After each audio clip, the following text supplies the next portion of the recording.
Bab 6. Amira tertawa kecil, namun tawanya terdengar tajam dan penuh ironi. Hati-hati saja kamu nanti setelah menjadi istri Mas Arif. Siapa tahu kamu akan dihutangi terus oleh keluarga Mas Arif, kata Amira dengan nada sinis seperti yang sudah kamu dengar dari Tua Masjid tadi. Rita semakin melongo. Rita memandangnya tajam seperti mencari kebenaran lain dari ucapan itu.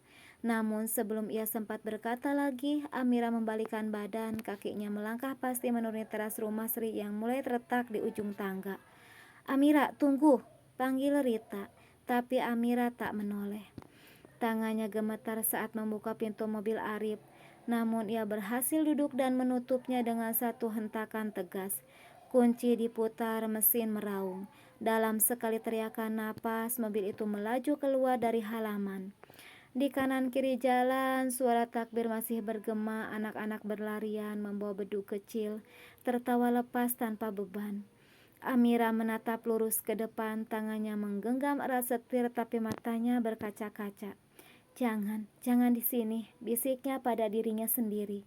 Ia menegakkan punggung, menarik napas dalam-dalam, menahan air mata yang sudah mengambang di pelupuk.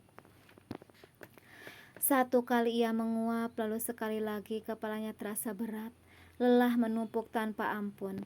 Mobil itu melaju melewati lampu jalan yang bergantian. Menyala di kejauhan, dunia terasa asing malam itu.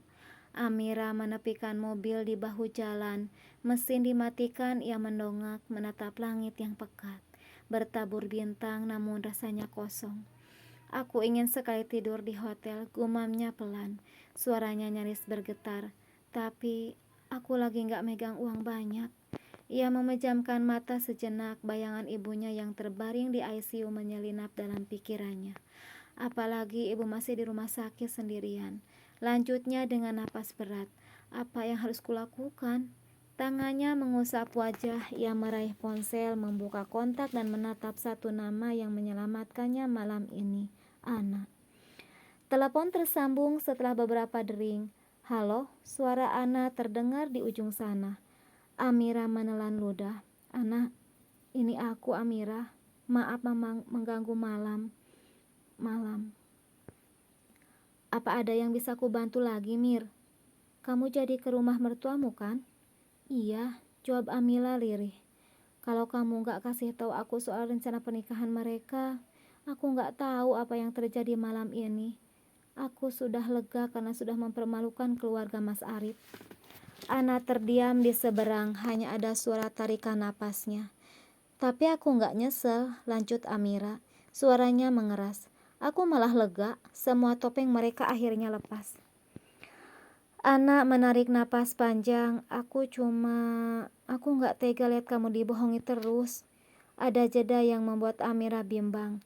Tapi ia tahu ia harus mencoba. Ana, suaranya pelan, seperti ragu. Boleh aku pinjam uang?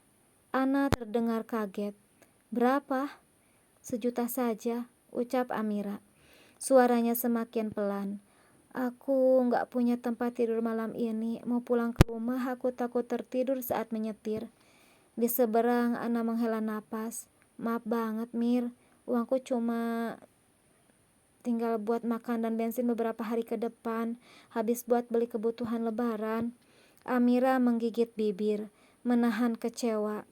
Enggak apa-apa, makasih, Ana. Telepon terputus. Amira menghela napas panjang lalu membuka kontak lain di ponselnya. Ia mengetik cepat Om Handoko. Telepon terhubung setelah dering ketiga. Amira, suara berat itu menyapa. Amira menarik napas, mencoba bersikap tenang. Om, aku meminjam uang. Aku sedang dalam perjalanan pulang ke rumah mertuaku karena Mas Arif ternyata mau nikah lagi. Aku mau pulang ke rumah tapi takut tertidur saat nyetir, Om. Berapa? Tanya Om Handoko langsung. 1 juta buat sekarang, jawab Amira, menunduk. Aku juga mau jual mobil kalau Om mau beli. Aku gak akan nawar banyak, ini untuk berobat ibu. Ada jeda di sana, lalu suara Om Handoko terdengar lagi. Kamu kenapa, Mir? Om, aku cuma butuh uang buat bertahan malam ini, jawabnya dengan pelan. Kiriman nomor rekening uang mukanya Om transfer sekarang. Ucap Om Handoko tegas. Mobilnya nanti Om lihat pas Om balik dari luar kota. Sekaligus menjenguk ibumu, Mir. Maaf kalau Om hanya bisa menjenguk sekali sejak ibumu masuk ICU. Amira menahan isaknya. Tidak apa-apa Om, makasih banyak. Notifikasi transfer masuk di layar ponselnya. Amira memejamkan mata sejenak lalu menghidupkan mesin mobil.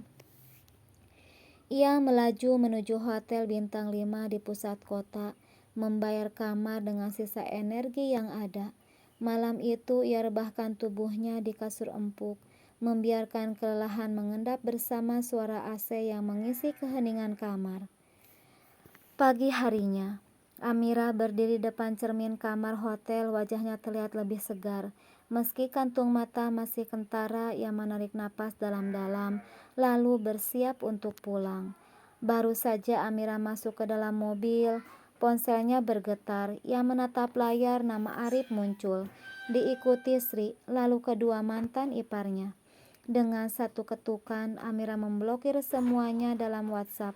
Ia mendesah merasa lebih ringan. Tapi kemudian sebuah pesan SMS masuk. Gara-gara perbuatan kamu semalam saat aku dan keluargaku salat Id, para tetangga mempermalukan kami. Amira menyimpan ponselnya ke dalam tas selempangnya. Bagus, gumamnya.